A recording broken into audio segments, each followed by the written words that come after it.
you've got to just be strong. And it's a fight just to keep it together, together. I know you think that you are too far gone, but hope is never lost. Hope is never lost. Hold on, don't let go. Hey, hold on, don't let go.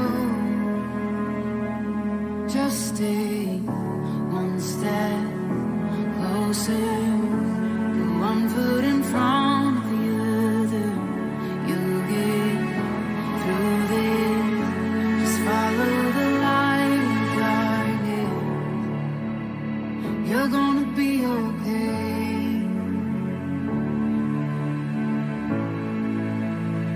I know your heart is heavy from those nights, but just remember that you are a fighter, a fighter. You never know just what tomorrow holds, and you're stronger than you know. You're stronger than you know. Hold on, don't let go.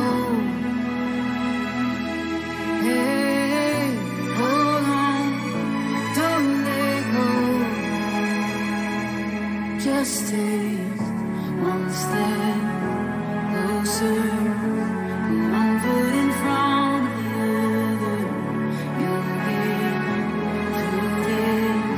Just follow the light in the darkness. One step closer, one foot in front of the other. You'll get through this.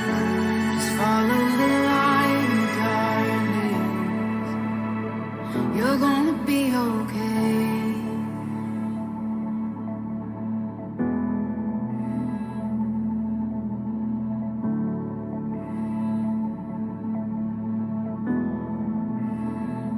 And when the night is closing, don't give up and don't give in. This won't last. It's not the end. It's not the end. You're gonna be okay. When the night is closing in, don't give up and don't give in. This won't last. It's not the end. It's not the end. You're gonna be okay.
I ride the dawn. It's in the name I was given. Can't get away from the meaning. I'll always rise, I'll always shine. In a blackout, I will illuminate the dark. You won't escape the beaming. I will glimmer out. Bom dia, meus irmãos. Bom dia a todos. Tudo bem? Que Deus abençoe sua manhã, que Deus abençoe seu dia, que Deus continue abençoando os nossos devocionais. Bom dia a todos. Hoje, dia 5 de outubro, quarta-feira, a partir das 6 horas da manhã, estamos aqui em nosso devocional, tendo mais um tempo juntos com a palavra de Deus, amém? Tenho certeza que Deus tem abençoado a sua vida, né? Nós temos recebido alguns feedbacks, bênção demais. Já convido você a se inscrever aqui nesse canal, deixar o like. Convido você também a estar disparando para algum familiar, algum amigo, alguém que possa ser abençoado com a sua palavra, né? Então estamos aqui fazendo um devocional sobre 1 Timóteo, então a primeira carta a Timóteo, discípulo de Paulo, diretrizes pastorais, e temos já realmente aprendido muito com essa palavra e com esse texto. E hoje é um dos capítulos que eu mais gosto também de 1 Timóteo. Vamos falar, né, sobre o capítulo 4. E continuaremos aí a nossa jornada até sexta-feira. Amém? Mas antes disso, vamos orar, vamos agradecer a Deus por nós estarmos aqui, acordarmos com vida. Amém? Pai querido, Pai amado, nós te louvamos, Pai, porque o Senhor é bom, porque o Senhor tem tocado, Pai, a nossa vida, porque o Senhor tem feito milagres em nosso ser, porque nós temos experimentado, Pai, do Teu amor, porque o Teu amor é melhor do que a vida, Pai. Nós te louvamos, te adoramos, Pai, nós te entronizamos nessa manhã, Pai. Obrigado, Pai, por todos os irmãos que estão nos assistindo aqui ao vivo ou aqueles irmãos que assistirão posteriormente, Deus. Cuida de nós, ministra o nosso coração, Espírito Santo de Deus. Ministra nossos corações nessa manhã e que realmente a gente possa ser tocado, Pai, realmente a gente possa ser transformado por Ti, Pai. Nós sabemos que só Tua palavra é viva e eficaz e aquela que realmente pode nos confrontar, Pai, e nos gerar vida em verdade, Pai, vida espiritual, Pai, em Ti, Jesus. Nós pedimos e Te louvamos. Amém. Amém, meus irmãos? Amém, então. Vamos continuar. Vamos agradecer. Deus é bom, né? Deus é bom porque nós temos a oportunidade de estar aqui lendo a Sua palavra. E para que a gente possa continuar, né? A gente tem passado aqui por Timóteo, né? Passamos o capítulo 1, falamos sobre uma introdução, sobre o 2 também falamos na segunda-feira. Ontem, né, nós estávamos falando sobre o capítulo 3 também, sobre caráter, né? Então aqui nós usamos o exemplo como às vezes a gente não deve deixar a peteca cair em nenhuma área da nossa vida. Então aqui ele fala sobre o bispo, sobre qualquer tipo de autoridade eclesiástica que sim, precisa ter uma família abençoada. Não adianta só você ter uma, entre aspas, uma vida com Deus abençoada, sendo que você às vezes não consegue ter uma casa abençoada. Então nós não devemos faltar em nada, né? E inclusive aqui ele vai falar, né? Ser irrepreensível, marido de uma só mulher, sóbrio, prudente, respeitável, hospitaleiro. Então, diversos pontos de caráter da palavra de Deus. E aí termina falando, né, sobre o mistério que é a piedade. Que é o quê? Porque é um mistério, né? Porque o Deus Todo-Poderoso quis morrer por nós, né? É uma afirmação muito poderosa, mas ao mesmo tempo também é um mistério, né? O mistério da piedade. Deus se tornou carne e habitou entre nós através do Filho. E aí então ele morreu por nós. É poderoso, né? E aí agora a gente vai para o capítulo 4. Amém? Então vamos lá, vamos começar Timóteo capítulo 4, a partir do versículo 1. O Espírito diz claramente que nos últimos tempos alguns abandonarão a fé e seguirão espíritos enganadores e doutrinas de demônios. Olha só que pesado como já começa. Olha só. Então, nos últimos tempos, e é muito interessante que a gente enxerga muito isso, né? Muitos abandonarão a fé e seguirão espíritos enganadores e doutrinas de demônios. Olha só como isso é cruel. Quantas pessoas, e a gente às vezes tem experiência na pele, né? De pessoas que simplesmente diz, eu vou abandonar minha fé. Pra quê? Ah, porque não sei. E às vezes esse não sei está somado a isso aqui. Quantas mentiras o inferno tem falado à igreja, ou quanta mentira o inferno tem falado a irmãos, doutrinas de demônios, e às vezes a gente pensa que é só o satanismo, né? Ah, não, o irmão sai da igreja porque ele foi se envolver com o satanismo, né? Mas nós estamos fazendo uma série de pregações aqui na Alvo, que estamos falando sobre Gálatas. E Paulo fala que toda doutrina que não é a cruz de Cristo é amaldiçoada, ou seja, é destrutiva, é diabólica, é demoníaca. Então, às vezes a gente pensa que é só, às vezes, as doutrinas, né, satânicas ou de qualquer outra coisa que realmente afastam os irmãos. Mas, às vezes, a própria mensagem de Cristo não pregada com a verdadeira profundidade e com a cruz de Cristo também é uma mensagem mentirosa. Também isso faz parte de espírito enganador. Toda pregação e mensagem que não confronta, que não traz vida, que não condena pecado, isso são mensagens enganadoras, de espíritos enganadores, né? Então não tá tudo bem manter em alguns pecados, não tá tudo bem não se arrepender, e às vezes nós vemos esse tipo de mensagem sendo pregada, e esse tipo de mensagem nunca vai ser muito pregada nos últimos tempos, onde nós vivemos hoje, né? Então existe um período que nós vemos hoje da fé sendo abandonada. E é muito legal que a gente vê uma nação como o Brasil, né? Não existe argumentos, né, talvez plausíveis em alguns aspectos, que façam alguém abandonar a fé. Vou te dar um exemplo. Imagine você vivendo numa nação perseguida, né? Imagine você vivendo numa nação altamente perseguida, onde existem mártires, onde existem cristãos que morrem por clamarem o nome de Deus. Ali você está num caso extremo. E ali até uma compreensão, eu não estou dizendo que é certo, tá, meus irmãos? Mas ali até uma compreensão, se alguém diz, poxa, eu posso morrer, meu filhinho pode morrer, eu vou abandonar a fé em Jesus então.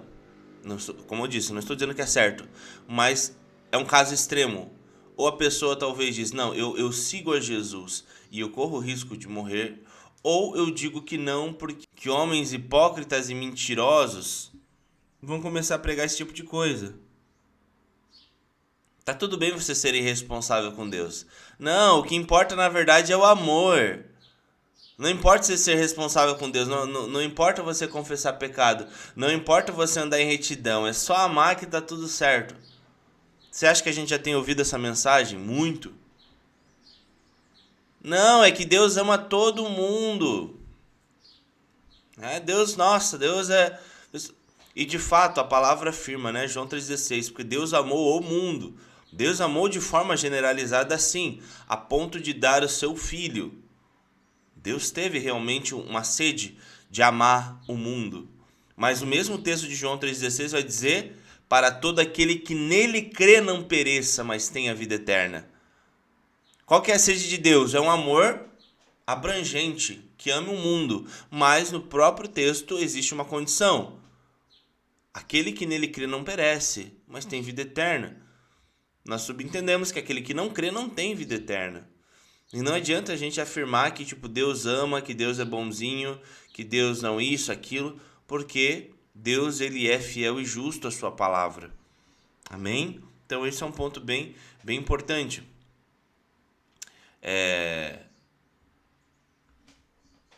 E aí, olha só, né? Cauterizar e proíbe em casamento e o consumo de alimentos que Deus criou para serem recebidos com ação de graça e crer em verdade.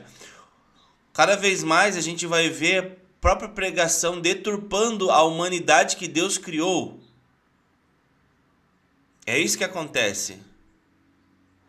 A gente está chegando num ponto onde vão dizer que o casamento entre homem e mulher está errado.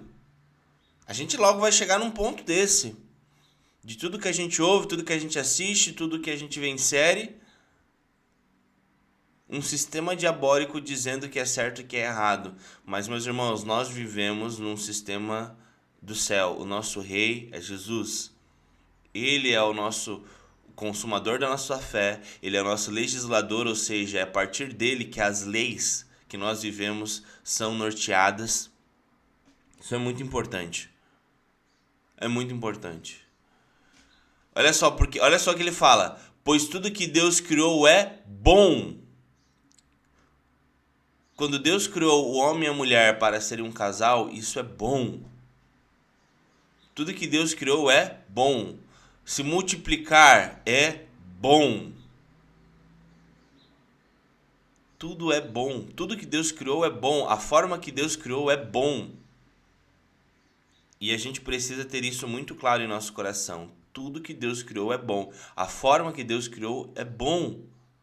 E nada deve ser rejeitado se for recebido com ação de graças, pois é santificado pela palavra de Deus e pela oração.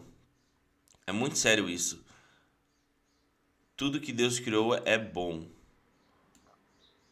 Amém? Então o inferno sempre vai dar um jeito de dizer que a forma dele é melhor do que a de Deus. Nós vemos isso desde o Jardim do Éden, né? Gênesis 3. Deus criou e falou, olha, todos os frutos aqui, eu fico pensando como que era o fruto no Jardim do Éden, com toda a pureza, com todo o amor, com todo, sabe? E aí Deus fala, olha, você pode comer de todo o fruto, de todos os frutos aqui do jardim. Frutos saborosos, maravilhosos, criados por minha mão, criado aqui, ó, através da minha palavra, enfim. E o inferno dá um jeito de dizer que o fruto que Deus disse que não era bom fosse mais saboroso. Tanto é que o texto vai dizer que Eva disse, nossa, ela olhou para o fruto e viu que era agradável aos olhos. O inferno sempre vai dar um jeito de dizer que o que Deus não abençoa é mais saboroso. E não é mentira. Então, esse é um ponto muito importante. Por isso que os filhos de Deus precisam se posicionar e crer que Deus é bom e a forma que Deus criou, o que Deus criou, da forma que Deus estruturou, isso é muito, muito, muito bom. Amém? Amém. Versículo 6. Se você transmitir essas instruções aos irmãos, será um bom ministro de Cristo Jesus, nutrido com as verdades da fé e da boa doutrina que tem seguido. Rejeite, porém, as fábulas profanas de velhas e exercite-se na piedade. Então esse é um ponto muito importante. Mas como que a gente vai rejeitar fábulas, né? Histórias, contos? Como que a gente rejeita se a gente conhecer o que é verdadeiro?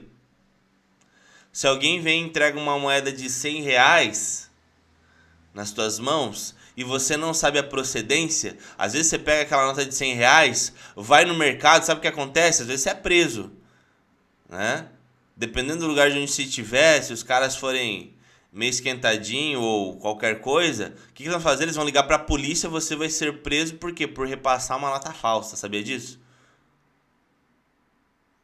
E a mesma coisa com o que não vem de Deus. Às vezes você recebe uma moeda, uma mensagem de Deus, que às vezes é falsa e que vai te levar para a morte, que vai te levar para o cativeiro. Ah, Rafael, mas como que eu vou discernir isso? Buscando esse Deus. Buscando conhecer intensamente esse Deus e sendo sensível a Deus. Porque quando não vier uma mensagem que não procede dele, o seu coração, a ação do Espírito Santo na sua vida vai entender. É o que fala 1 Tessalonicenses capítulo 5. Ouça todas as coisas no Espírito e retenha o que é bom, a partir de uma sensibilidade no Senhor. Amém, meus irmãos? Vamos lá então. Continuando. Vamos continuar a leitura do capítulo 4 de Timóteo. 1 Timóteo. O exercício físico é pouco proveitoso. Aí, ó, a galera, né? A galera que não gosta da academia. A galera que, né? Não gosta de caminhar. Só vai de carro e de ônibus, né? Ó, exercício físico é de pouco proveito, né? A piedade, porém, para tudo é proveitosa, porque tem promessa da vida presente e da futura. Óbvio que ele não está falando contra o exercício físico, mas ele só está fazendo um paralelo, né? Então, é de pouco proveito. A piedade, porém, de tudo é proveitosa, porque tem promessa da vida presente e futura, né? Então, o que ele está falando? Ele está falando que algo só para mim é pouco proveitoso, mas quando eu faço algo Porque a piedade, ela não tem a ver com eu na primeira pessoa. A piedade tem a ver com o nós, né? Então, a piedade é muito mais proveitosa a nível eterno, porque está falando da vida presente e da futura. A nível futuro, de fato, né? A piedade é muito mais importante e muito mais proveitosa, né? Apóstolo Paulo não está falando contra você dar aquela caminhada, se exercitar, aquela dieta boa, né? Mas só está fazendo um paralelo em relação à primeira pessoa e o nós, né? Esta é uma afirmação fiel e digna de plena aceitação. Se trabalhamos e lutamos é porque temos colocado a nossa esperança no Deus vivo, o Salvador de todos os homens, especialmente dos que creem. Ordene e ensine essas coisas. Amém? Ninguém o despreze pelo fato de você ser jovem, mas seja um exemplo para os fiéis na palavra, no procedimento, no amor, na fé e na pureza. Então, isso aqui é fato, né? Eu sempre gosto de afirmar isso, falando a nível de contexto, de algumas questões. Por quê? Porque no contexto, a gente já falou, né, que as crianças eram desprezadas por ainda serem crianças nesse contexto. Nós falamos muito também das mulheres, né, da pouca valorização contextual das mulheres naquele contexto. Mas também existia algo com os jovens, né, porque o que acontece? O judeu, né, os grandes pensadores daquele momento, o processo de formação de um líder, de um rabino, ele se dava ao ápice nos 30 anos. Não sei se você sabia disso, né? Então, possivelmente, isso a Bíblia não declara, possivelmente também é uma das razões de forma oficial o ministério de Jesus também começar aos 30 anos, né? Porque um rabino também, quando ele estudava, ele passava por todos os processos de formação, ele estava pronto aos 30 anos para começar a ensinar, né? Porque naquele contexto eles criam que a partir dos 30 anos, né, você estava maduro e apto para daí sim começar um ministério, começar uma vida de ensino, de rabino, assim por diante. O próprio Cristo começa oficialmente seu ministério com 30 anos, né? Por quê? Porque eles acreditavam que antes dos 30 anos você não tinha experiência suficiente para querer ensinar algo, né? Também era uma forma também de desprezo e de preconceito, né? Então, por isso que textos como esse nós lemos em Jeremias, por exemplo, né? Jeremias era bem novo, né? Josué também era bem novo, e é legal que esses caras, todos esses, de alguma forma, a palavra ou o Espírito também falam para eles, olha, não tem problema você ser jovem, vamos em frente, né? Porque realmente era um problema naquele contexto a juventude, tá? Então só para vocês entenderem. E aí ele vai falar, né? Capítulo 4, versículo 12. Ninguém o despreze pelo fato de você ser jovem, mas seja um exemplo para os fiéis na palavra, no procedimento, no amor, na fé e na pureza. Então ele fala, independente da sua idade, né? Independente da sua juventude, seja um exemplo para os fiéis na palavra, no procedimento, no amor, na fé e na pureza. Então ele fala, independente da sua idade, isso aqui que nós precisamos ser, fiéis à palavra, no procedimento, no amor, na fé e na pureza. Amém? E aí ele vai falar, vai encerrar aqui, né? Até minha chegada, dedique-se à leitura pública da Escritura, à exortação e ao ensino. Não negligencie o dom que lhe foi dado por mensagem profética com imposição de mãos dos presbíteros. Seja diligente nessas coisas. Dedique-se inteiramente a elas para que todos vejam seu progresso. Atente bem para a sua própria vida e para a doutrina, perseverando nesses deveres, pois fazendo isso você salvará tanto a si mesmo quanto aos que ouvem. Amém. É muito legal esse conselho que o apóstolo Paulo, ele também entrega aqui para Timóteo, que ele fala, né? Atente bem para a sua própria vida, né? E ele não está falando atente bem para a sua própria vida no sentido assim de não negar a si mesmo, muito pelo contrário, mas para ele estar sempre vigilante também, né? Pra gente sempre fazer uma autoanálise, pra gente sempre, sabe? Porque é o que acontece com muitos ministros, muitas pessoas também à luz da palavra, né? Eu ministro tanto que eu esqueço de eu buscar em Deus o que eu preciso me corrigir, que eu preciso ser ministrado, né? E a grande verdade é que ninguém está isento, né, de ouvir a palavra e de ser ministrado, de ser exortado, de ser tocado pelo Senhor. Isso é muito, muito, muito importante, né? Todos nós carecemos da glória de Deus, todos nós necessitamos desse Deus, todos nós necessitamos desse perdão, todos nós precisamos nos arrepender, precisamos sempre estar nos autoanalisando. Isso é muito, muito, muito importante. Mas a mensagem de 1 Timóteo capítulo 4 é essa, né? Que realmente a gente, primeiro de tudo, né, se posicione. Deus é bom, Deus é poderoso. E aqui no versículo 14 ele fala, não negligencie. Esse é o ponto, né? Eu não sei o que Deus te chamou, meu irmão, minha irmã. Não sei qual que foi o dom que ele te deu, né? Mas eu sei que nós recebemos muitos dons, né? A palavra dom significa presente, algo que nos é dado de graça através do Espírito. Independente de quem você seja, eu tenho certeza que em Jesus, através do Espírito Santo, você tem muitos dons para exercer e para ministrar. E a palavra nos fala o seguinte, não negligencie o dom que lhe foi dado. Isso é muito sério. Não negligencie. Tem pessoas que foram dados dons de profecia, de bênçãos, de visão, de pregação, de cuidado, de pastoreio, de tanta coisa. Mas às vezes está guardado no coração, ou às vezes existe uma falta de anseio, ou existe algum tipo de uma dor passada, de algum trauma. Mas a palavra fala, não negligencie o que o Senhor te deu. E que em nome de Jesus, nenhum de nós aqui, né, que estamos aqui assistindo ao vivo, posteriormente, nós não venhamos negligenciar o dom que Deus nos deu. Amém? Amém? Então, Deus é bom e fala através de nós. Amém, meus irmãos. Glória a Deus. Meus irmãos, queria abrir um breve momento, se alguém tiver algum tipo de pedido de oração, para que a gente possa estar orando nesse momento, para que a gente possa estar intercedendo nesse momento.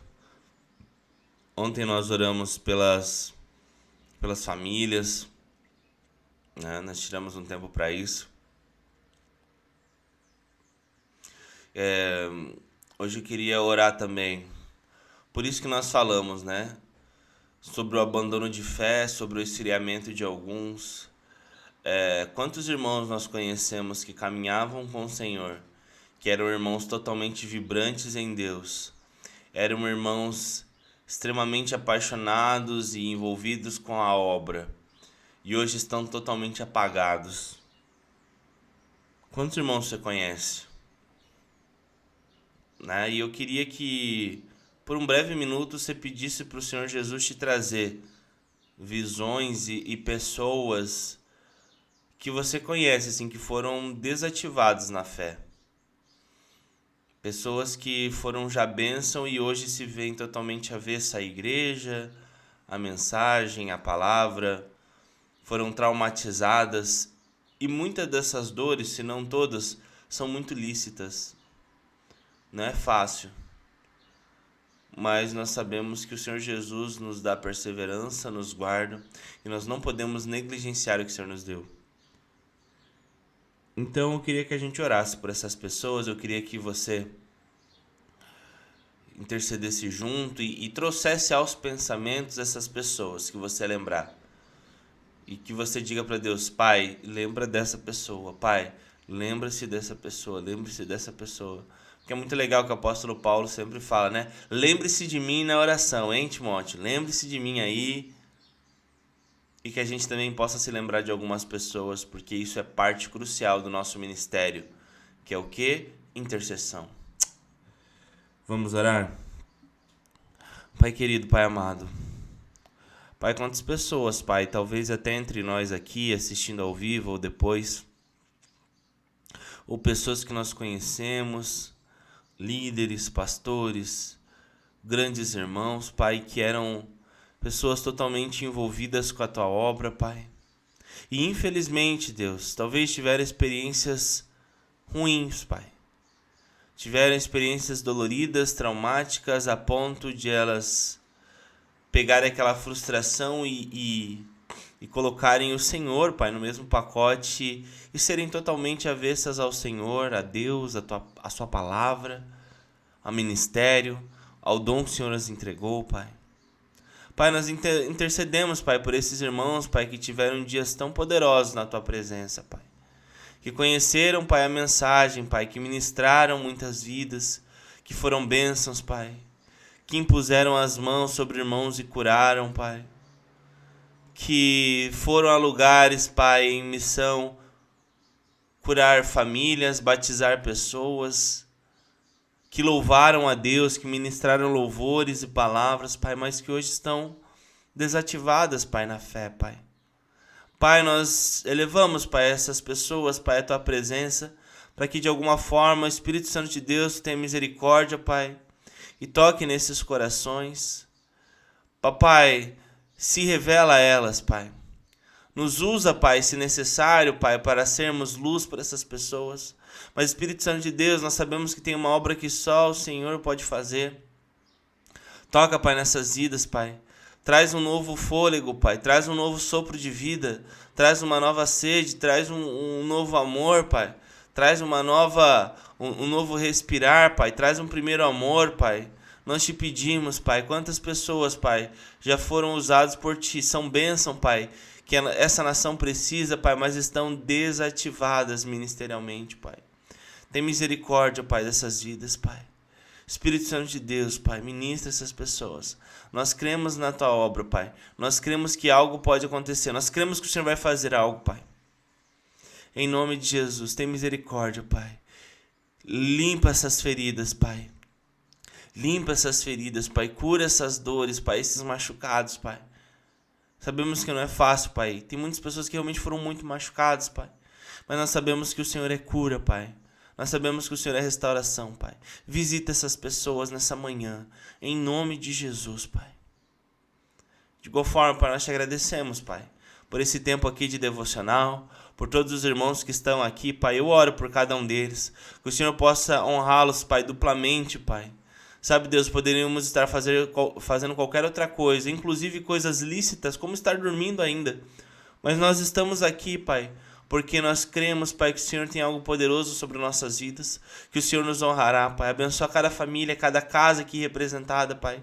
Que nunca falte, Pai, a sua mesa, mas sempre tenha abundância. Que o Senhor venha prover sobre os seus lares. Cuida daqueles que irão, Pai, sair de casa, Pai, para trabalhar, Pai. Leva-os em segurança e traga-os em segurança, Pai. Assim nós te pedimos e te louvamos no nome santo de Jesus. Amém. Amém, meus irmãos. Que Deus abençoe a vida de cada um. Deus é bom. Amanhã estaremos juntos aqui novamente, 6 horas da manhã. E que Deus guarde o seu dia, que abençoe o seu dia. Com certeza, creia, Deus vai te dar uma oportunidade de ministrar a alguém hoje. Amém. Amém, meus irmãos. Deus abençoe. Até amanhã. Estaremos juntos 6 horas da manhã na nossa semana devocional.